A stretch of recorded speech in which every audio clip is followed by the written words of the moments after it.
Bonjour à tous, vous êtes sur Mangananas, bienvenue. Cette rubrique a pour vocation avant tout de faire découvrir une œuvre. Les critiques qui émergeront de cette analyse, qu'elles soient positives ou négatives, sont donc le fruit d'une appréciation subjective de l'œuvre et ne représentent en aucun cas une vérité absolue. De plus, l'analyse survolera l'œuvre afin de laisser au lecteur le plaisir de la découvrir par lui-même. Et à présent, place à Everdark. Everdark, quoi. Everdark est le premier manga de Romain Lemaire, le cousin de Renaud Lemaire, fameux fondateur de Dreamland. Ayant fait ses premières armes en tant qu'assistant sur ce dernier, il consacre son travail aujourd'hui à son premier manga dont le tome 1 est sorti ce 4 juillet 2018 aux éditions Pika. Sur les restes d'un monde qui s'effondre, un mystérieux garçon se dresse face à l'ambition démesurée du royaume de Solaris. Vestige d'une ère disparue, de géantes divinités pétrifiées appelées les Veilleurs parsèment le monde. L'énergie destructrice qui continue d'émaner de ces colosses figés est convoitée par le royaume de Solaris et ses sombres desseins. Conscient du danger des Veilleurs, Nier et un jeune guerrier solitaire se dressent face à l'armada de Solaris.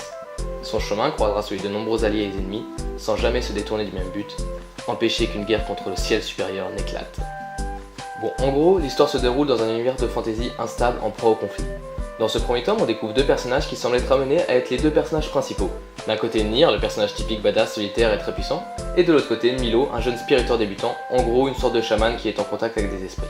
Ces deux personnages sont très différents, l'un est un peu froussard, candide et curieux, l'autre est beaucoup plus badass et solitaire. Et alors, qu'est-ce que ça donne ?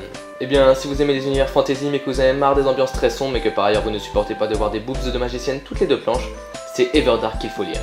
L'auteur trouve le parfait équilibre entre ces deux extrêmes très représentés dans les mangas en général. Les personnages sont très rapidement introduits et on découvre l'univers dans une intrigue relativement rapide et agréable. C'est un manga qui suit une histoire, la fiction est au cœur de l'œuvre. Pour être plus clair, dès les premières pages, on sent une trame scénaristique maîtrisée par l'auteur et ça, c'est important. On sent que l'histoire ne va pas s'effondrer et que l'auteur ne va pas improviser tome après tome. Bien que les personnages suivent une caricature évidente, Nier est un casse-cou énergique, aguerri à l'image d'un Luffy ou d'un Natsu, ils ont leur propre développement et leur histoire. Visuellement et techniquement, le manga est une merveille à mon sens.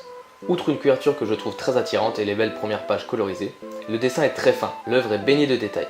Les personnages de second plan sont caractérisés avec précision et les expressions des personnages très communicatifs. De plus, on a droit à des planches très originales avec quelques belles trouvailles de mise en scène. Le seul bémol que je peux trouver concerne la compréhension. En effet, dans les premières pages, l'action débute rapidement et les échanges entre les antagonistes sont chargés de termes propres au monde d'Everdark. Séraphin, Cinder, Gardien, Esprit. Et c'est tout au long du bouquin qu'on comprend ces notions, soit par le biais de dialogues, soit par le biais de notes en interchapitres. Il faut donc s'accrocher au début et être prêt à ne pas tout comprendre des dialogues. Mais à choisir, je préfère cela à un chapitre blindé d'explications dans des bulles aussi grosses que les pages. De plus, les personnages de Nier semblent avoir un background assez chargé et ce genre de personnage ne se présente pas en 2 pages. Enfin, quelques repères dans l'espace ne seraient pas de refus dans un monde nouveau comme celui-ci. Sur 5 chapitres, on visite 3 ou 4 lieux ici sans trop connaître leur position les uns par rapport aux autres. J'avoue que ce serait agréable bien qu'ils utilisent des sortes de portes dimensionnelles et que cela cultive aussi le mystère du récit. D'ailleurs, ces portes des nuages font partie des belles idées originales dans Everdark, comme aussi l'épée volante qui peut servir de skateboard. Finalement, pourquoi lire Everdark ?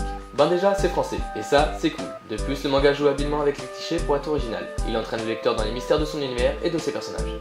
On a envie de connaître leur histoire afin de pouvoir découvrir en même temps qu'eux la suite. C'est aussi une œuvre pleine de finesse et de maîtrise, tant visuellement que scénaristiquement.